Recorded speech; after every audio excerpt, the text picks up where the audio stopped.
everybody, and welcome to a new episode of Startuprad.io, your podcast show with startup news and interviews from Germany. Hello and welcome everybody. This is once again Startuprad.io with the wrap up of the startup news from Germany. And once again, the three startup geteers are here. There is, of course, first the lady, Margaret. Hey, how you doing? Hey, I'm back and it's spring in Frankfurt. Which translates to it's just awesome. And Christian, he has also spring, but on the other side of the pod, right? Yes, spring in New York has come as well, and everything is so much more fun. That is awesome. I don't think we can actually beat the lot of fun we had last time during our startup news recording, but nonetheless, let's get started. As you guys know, we can try. Maybe not. Maybe let's not beat that fun. Anyway. Christian was tried by us. We might want to say that this recording was done on the 28th of April, so we considered every newsworthy news before that, and afterwards everything will be wrapped up in our May news. I do assume we do some June news, then we go for 2 months into the break, and the next startup news would be like end of September, beginning of October. Usually we do start our news with housekeeping. This time we don't have any own recordings, just due to the fact that we've been very, very busy doing some recording on our own. I did, Margaret did, Gareth did, you don't know yet, and many other cool stuff is coming up in the close future and during this year. Nonetheless, we had a global exclusive story with Deutsche Bank, Geek Time, like the Israeli TechCrunch wrote about it. Based on our interview, breaking into Deutsche Bank, this German giant has found a way to reach out to startups, of course using us. And then there was a reference by InsurTech Talk. So if you are interested in InsurTech and you're not able to speak German, no problem. There's some nice guys from the area around Frankfurt that do a blog called InsurTech Talk. You'll find a link down here. And he's been writing about how Clark made it on Bloomberg's list of the most promising startups, by the way, and the only one from Germany. And of course, we did an exclusive interview with them. Guys, what did you see in the ecosystem? I think Margaret has something on it, right? I do. There is, in all of this startup entrepreneurial world that we live in, there is a new vertical coming to Germany, which I'm super excited about. Basically, medical cannabis is going to start to be covered under German health insurance, and it will be a lot easier for doctors and patients to obtain the drug and prescribe the drug. So being the American that I am and having watched this industry in the United States, I am super curious about what's going to happen here in Germany. It's not going to be entrepreneurial activity and startup activity just in growing. There's going to be a whole, industry that follows behind it. It's a highly regulated industry. It's a pharma industry. There's all sorts of cool stuff that goes on in it. So 2 weeks ago, I was at the first business conference that has been held in Germany since the law changed in January. It was a great conference. There were, I would say, probably 1,000 people there. There were German firms there who were already in the business.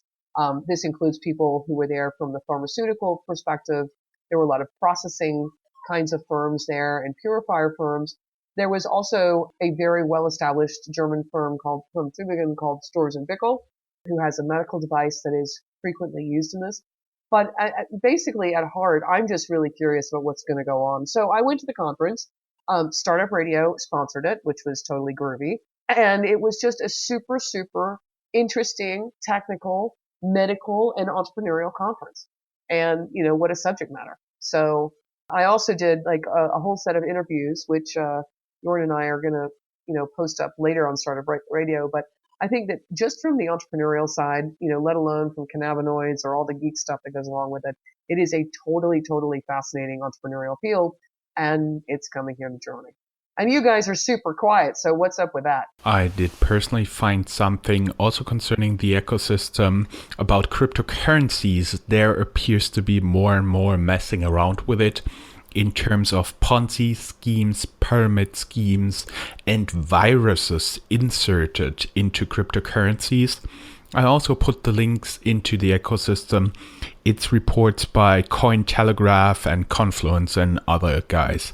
Just have a look How around.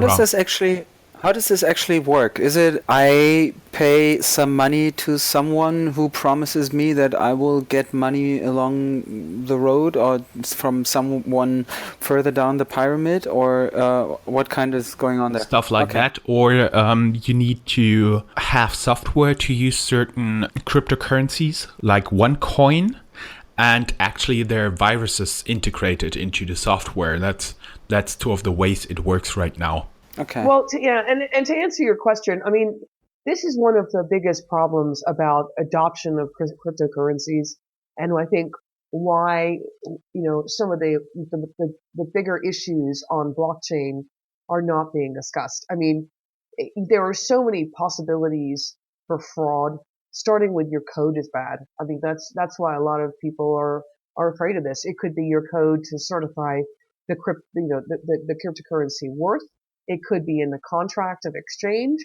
It could be in a bug that no one sees coming. It could be just that people are raising funds, much like, and I don't want to point fingers at Ethereum, but there was, a scandal last year about that as well. So people are raising funds with these special new currencies that are really not backed by anything. I mean, I ran across one about 6 months ago where the guy was claiming to be literally, a competitor to one of the well-known ones, like Ethereum or Bitcoin. And literally he was just taking money from people on those claims. There was nothing there. Okay, I see. Good.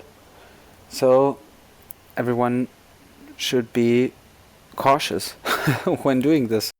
Let's talk about something nicer. Frankfurt. Your city, guys. Frankfurt is lovely and in the it's spring. going to get all of that Brexit overflow. What? Let's just be honest. That's what everyone is talking about this spring, right?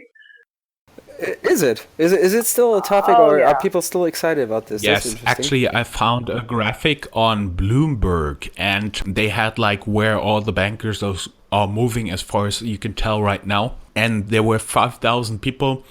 Nobody didn't know where they're going. Then there were 2,500 going to Frankfurt, and then there were a few hundred going to Dublin. So at this very, very early point where there's a high degree of uncertainty, but also a lot of time to act, it looks like Frankfurt is right now a little bit in the lead, but that might change over time. Frankfurt Nonetheless, in I springtime. found... Da, da, da, da, da. Yeah, I always remember, I think it's Ella Fitzgerald, there's a song about Mud Street in New York, how beautiful it is during spring and summer. I don't think you can do this with Ludwig Erhard Anlage in a certain rhythm, but we can try. Nonetheless, survey results. Frankfurt was rated among the top 50 cities for entrepreneurs globally. Also, the Federal Government Advisory Council on Sustainability, der Nachhaltigkeitsrat, dashed out sustainability awards for startups in the Rhine-Main area. Better West received one. It's a crowdfunding platform for energy conservation projects. There is a Place to Help, a crowdfunding platform for social projects in the Rhine-Main area. And Africa Green Tech, with whom we talked. You can see the YouTube video. It's using containers, solar containers, to bring renewable energy to Africa right now, especially Mali. But they are up to much more in terms of that. They are looking at drinking water, helping to do with this container, bring drinking water, internet, and all the stuff, all the infrastructure you need for such a town. Then our friends from CB Insights, a research company, compiled a list of robo-advisors in the world. By the way, they like our recordings as well. 2 from Frankfurt. I have a question. Yep. What's a robo-advisor? It's actually nothing else than the algo traders, which have been invented in the 1980s by an overworked analyst at Morgan Stanley. Basically, the idea is IFTT, if this then that. So basically they have, like, instead of a person who sits there and gets highly paid, who does all the decisions, you have a lot of coders who sit there highly paid and they code for possible things, for possible transactions, for possible events. They code if this, then that. So that means you always have to have like a balanced portfolio, not too much risk in one, not too much risk in two. Then there will be things like somebody says this asset allocation performed well, but it won't be over time. So they change it. So basically the decisions of what a portfolio manager does right now will be like to a high degree, let's say 95%. At one point, certainly 100% will be done by a program, and they call this robo-advisor. Can I add something there? Okay. So it's like a Yeah, can I? it's Go like ahead. a robo podcast host just No, making not money. quite. More or So less. it's not like R2D2, with some weird fintech, attached. Basically, I think that I don't want to like contradict anything that Jorn said, but essentially what this is portfolio management for people, particularly in the US, who don't have 401ks anymore, who want to roll money into some sort of savings plan, and they can't afford basically an advisor to help them analyze stocks or analyze any sort of investment. So they are basically going to these new services which are trying to drop the cost of consulting in the financial world for people who are looking to make money by, one way or another, by investing in stocks and the stock market. Okay, I will stop with my dry jokes. You were both so you were so into it. Margaret just told you the American perspective, where you always have to have like an advisor, where this independent financial advisor is very important. So you substitute this person. In Germany, it's a little bit different because you have like big banks. All the big banks have their asset management company and they sell those funds. And now they're independent robo-advisors who use funds from different companies and try to allocate your money always to the best performing. But actually, I personally do believe at one point there will be something like a R2D2 or something like really cute, really cuddly, who will be used for the advertisement of those robo-advisors. And adding to it, in Germany, it's a little bit different than the system in the US, because there's also Liquid here on the market in Germany, not based in Frankfurt, but they are a robo-advisor backed by the Quant family, which is one of the biggest entrepreneurial families in Germany, in Europe, in the world. You may know BMW. Right. It's one of their companies. So my question though is, I mean, and this has been my criticism of this whole sort of quant-based, algorithmic-based investment advice. All of that is based on looking back. And while there are some advisors out there who have made, some quants who have made, some good predictions, a lot of this is also very, very subjective. I mean, I'm still, I have to say this, and I work in this field, very, very skeptical about the use of robo-advisors. And I think that there's a lot of just questions in the world in my world about how they would actually really work if they weren't tweaked. Like I said, I think everyone's really hot about them, but I'm still very skeptical, I have to say, about what they actually do and how useful they can be to the average person who really doesn't understand this world, but is being asked to put aside money and save money for retirement, among other things, using stocks and analysis that they don't really know, or analysis and algorithms that they don't really know where they're going from. So this performance, I understand that people are very, very concerned about study performance, and there are different robo-advisors with different kinds of goals and different kinds of portfolios and for different kinds of clients. Like I said, I just think that this is a very depersonalized way of dealing with savings that may or may not be appropriate for certain people. And I honestly think that this is kind of like I said, it's not my favorite part of this world. So that's totally true, but you got to see like 80% of the usually highly earning portfolio managers you pay with your management fee for the fund usually don't even beat their benchmark. So there's a case just to save in the benchmarks or to use a robo-advisor to allocate between benchmarks. Nonetheless, there was a research report from CB Insights, And there were just two from Frankfurt listed. There are actually more robo-advisors here, so you can clearly see there is a hotspot not only in Germany but also globally. Here in Frankfurt, the report is called A Wealth Tech World, Mapping Robo-Advisors Around the Globe. A little bit more on Frankfurt. Frankfurt-based micro-savings fintech SafeDroid raised venture capital valued at 20 million. We have, by the way, a recorded but not published interview with the founder and CEO for you. This will be coming online before the summer break. The Frankfurt-based mobile recruitment platform MobileHead raised a 7-digit sum for their mobile job recruitment platforms, where each is tailored to a specific professional area, like legal head, so recruiting for lawyers. And finally, the GTech, the German Tech Entrepreneurship Center, is expanding to Frankfurt. They used to have, it's a private initiative, even though it's called German. They used to be located only in Berlin, but right now they did open a second campus here in Frankfurt. And I did a brief but very fascinating interview with the person, Benjamin Rohe, backing all of this stuff. He tells us a fascinating story, and I do think I'll get him to in that interview hopefully pretty soon, because you gotta see, he is a guy who dropped out of school with 17, founded an agency to do websites, and now he has some very successful companies. And by the way, the first company he ever built, this agency, he then later sold. So very, very interesting stuff. There's also Cologne. The Federal Ministry of Economy, the German Federal Ministry of Economy, awards funds to Cologne in the Digital Hub initiative. This time for InsurTech. You gotta know, Cologne is traditionally a hotspot for insurance companies inside of Germany, and so it was actually a little bit surprising for me that they have not been like the complete number one in insurtech startups, but it looks like right now they will catch up. So, enough said. Guys, your turn. Yeah, that sums up the ecosystem part.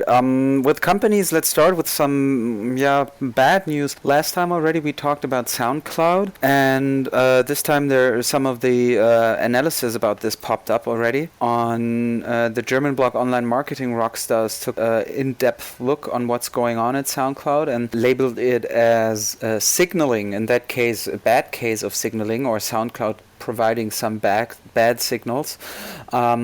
So they asked for a couple of more credits, which usually is a bad sign. Also, the companies giving the credits are now way less renowned than the ones who were part of the company before. And also in that analysis, it read that SoundCloud has a problem being the high valuation of the company. And the former high valuation of the company leads to the problem that right now no one wants to pay that amount of money, but you can't really devalue the company either, because then you would have to pay off a couple of the existing investors. So the summary of the Online Marketing Rockstars article reads really like trouble for SoundCloud. They have a huge back catalog, but it's also pretty hard to access and find stuff there, so we might see a company being in trouble there a bit longer. Then I'm the bad news guy this month. There is Lampuga, a startup that filed insolvency now. And the investor files even criminal charges for potential fraud at this startup. It was crowdfunded with 820,000 euros, so it's not that much. And but they had this nice idea to produce jet propulsion surfboards, which probably will now take a bit longer to come into being. And then there's an online shoe store named Gigs who gave up, since 60% of the goods and shoes have been returned. A problem that we read a lot about with a couple of those, or a couple of the startups that are involved in the clothing and shoe business, that they usually have all these issues with free returns and people just ordering a lot of stuff without actually being willing to buy it. But good stuff. Good news. I can do good news as well. Okay, good news, for example. But I also got some good news for you guys. Vimcar, a Berlin startup that offers hardware and an app to manage company fleets, raised $5.5 million. We got a couple of more information about that in our show notes. And me, usually being the media guy here, has some interesting news from the media startup world, at least in German speaking countries, even if not Germany directly. This time coming from Switzerland, because Switzerland has now Republik CH, which is a new journalism website that collected money with the crowd. So the Swiss media ecosystem has become pretty conservative in recent times, and the founders of that one decided to come up with a more leftist, or let's say centrist, journalism offering, and it just works like crazy. They are asking for 240 francs, which equals more or less $240 for 1 year. So it's a lot of money, but they got after 3 days they are at around 9,000 subscribers already. They clocked in at 2.2 million francs in only 3 days, and the crowdfunding is still going on for another 30 or so. So it's crazy successful, and yeah, some project to watch out for and to see how this evolves, because usually with journalism crowdfunding, we also saw that at Crowd Reporter, where I was one of the founding members, people come up with all kinds of expectations, and then it can be very hard to actually fulfill all these expectations. And last good news I have is that the digital health insurer Otto Nova raised 15 million euros for its business. The interesting thing And about it, yeah. it's really just online insurance provider. He doesn't do all the brokerage of insurance stuff, but he's a real online insurance provider, as we can tell from here. And he was backed by some really big guys like Holzbrink, Vorwerk, and Tengelmann. Like Holzbrink, been a publishing company. Vorwerk is actually known for the vacuums and household machines they're producing. Tengelmann used to be a very big retail chain of grocery stores and supermarkets here in Germany. So it's backed by some renowned industries titans, I would almost say, and that's interesting by in itself. Margaret, you want to do our rocket corner and the IoT stuff? Absolutely. So, in our IoT news, the media-based IoT startup Konix announced a final close of its Series A funding round worth 16 million smackaroos. Um, there was another interesting IoT platform uh, situation for a group called Cumulosity, which is based in Dusseldorf. It was acquired by a Rhine-Main or Darmstadt-based software firm, and it's dealing with agriculture and the industry, how the industry is going to integrate into a world where basically everything is controlled remotely. It is absolutely, by the way, the cutting edge of all things IoT and growing. It's amazing how looking at this world right now, I mean, at 2017, how you can see in like 10 worlds. And the acquiring company was ingenuously named Software Yeah, it's AG. totally, yeah, right. Sorry about that. So I mean, this is like a whole different world that is opening up where literally you're not going to need farmers anymore.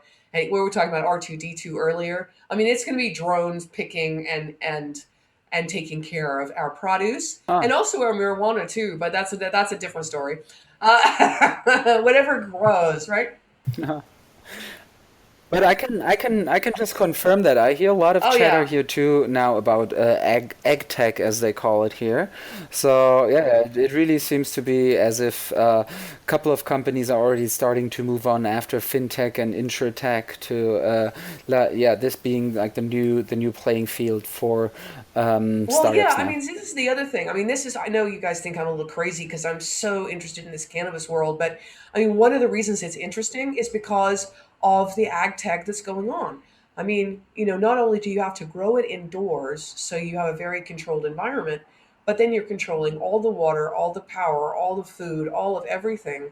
And it's going to completely be beyond, smelly, germy human beings to produce our food and medicine. I mean, I think that's where it's going. But anyway, so but clearly, yeah. Oh, Margaret, by the way, we know you already. We don't think you're crazy. Oh, well, We thank know you. you're crazy, Well, but the lovely that's why kind. I'm on the show, You're and welcome. I know I'm around friends. So right, but moving on to Rocket Internet, which is it's I I don't know what your fascination here with Rocket is, Bjorn, but regardless, they have just gotten criticized.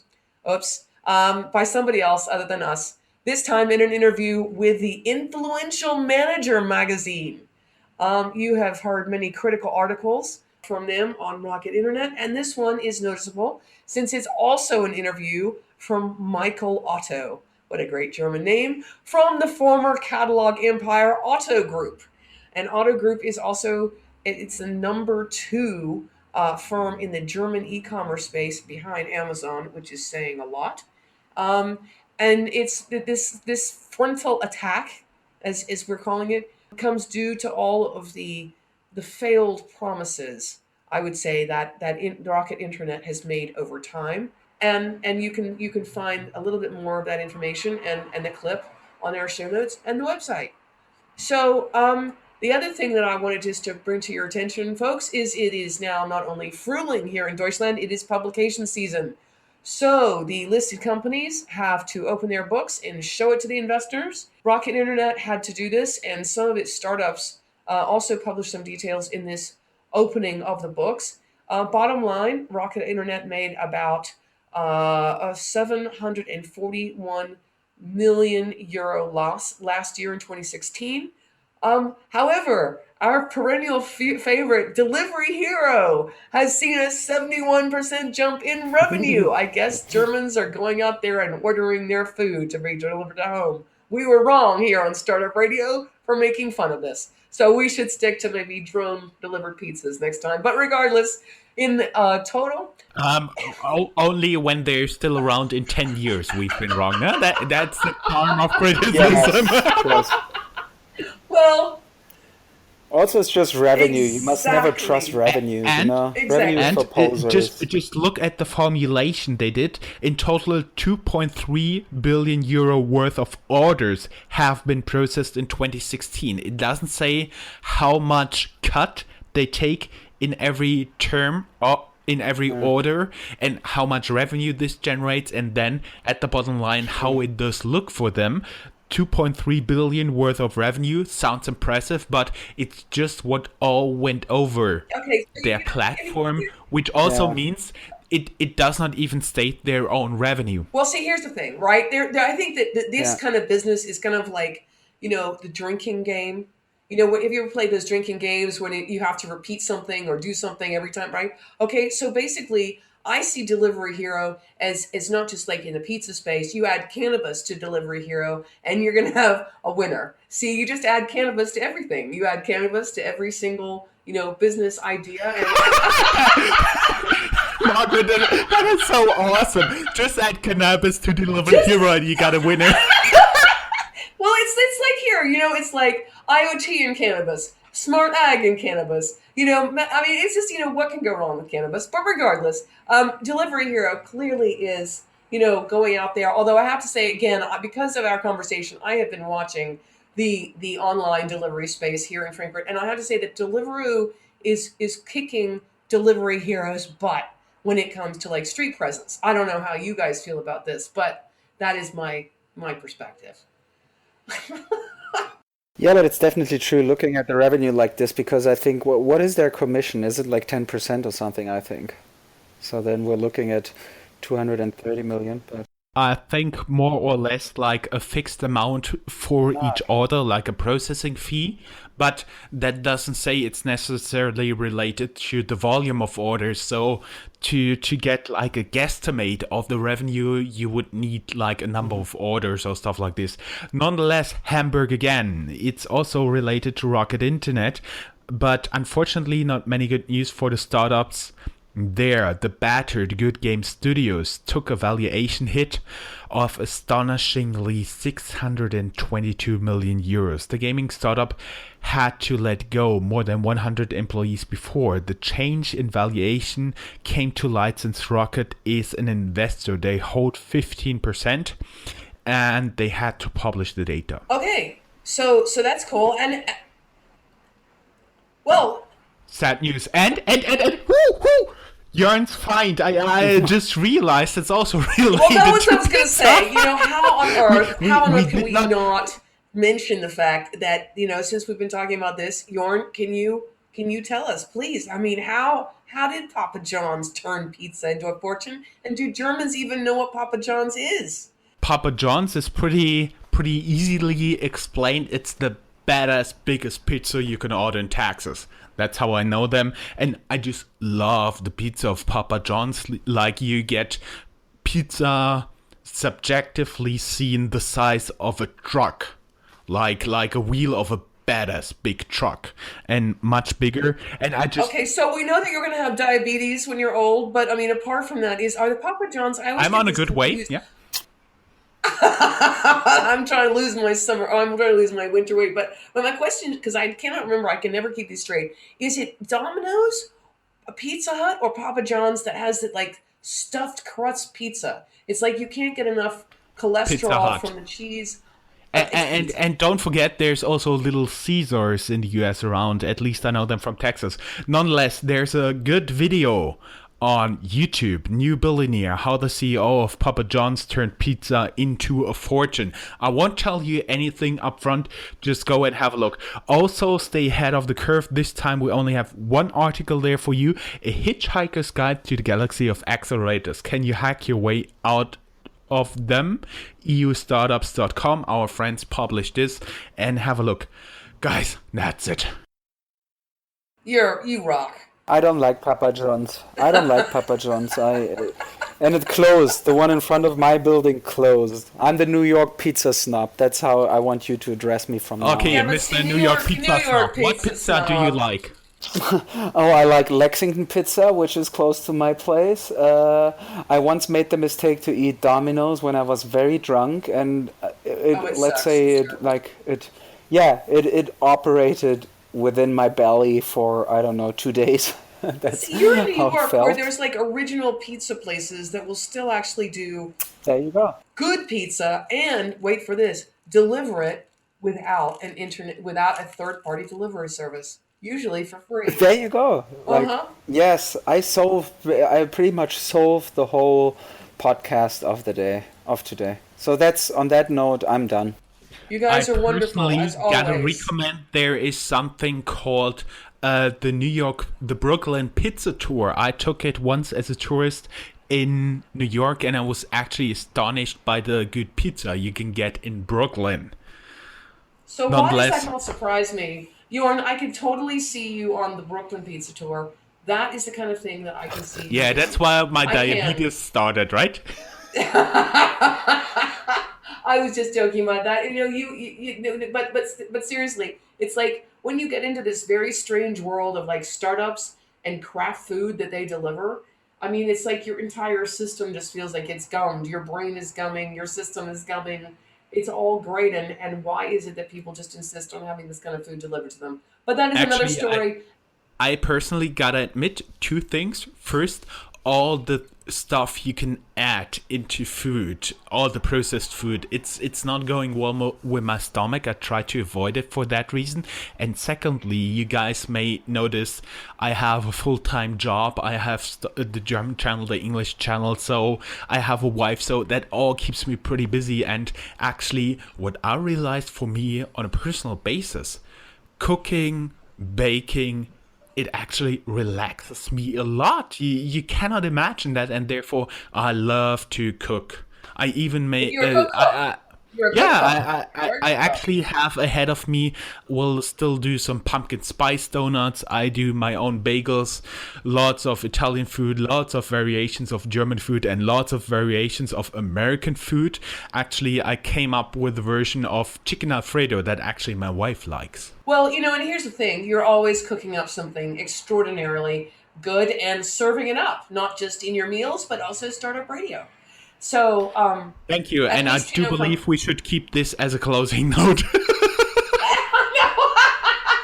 I do too. Christian, anything from you to add? I just came out of the movie theater and watched The Circle, which is also very much related to startups, or at least, let's say, it's about a Google clone with Emma Watson and Tom Hanks. And usually, my rule in life is, if the thing you're about to say is less beautiful than silence, then don't say it. But you've never But heard this this one. Like, if you can't say anything positive, come sit next to me. You've never heard that one. I like that one. That's good. That's good. Yeah, so in that case, I can be frank. This movie was really terrible and it was a mess. So please buy yourself the Silicon Valley season on HBO or something. I think it's much more valuable. On that note, I say goodbye from New York. Bye-bye, guys. We see you in about a month. Guys, stay tuned. There's a lot of stuff coming up from us in terms of audio podcasts. We'll be doing a little bit more on YouTube during the fall and winter next year. So stay tuned. Spread the news. We all love you. Thank you very much. And remember, sharing is caring. Bye-bye from Frankfurt. Bye. Bye-bye.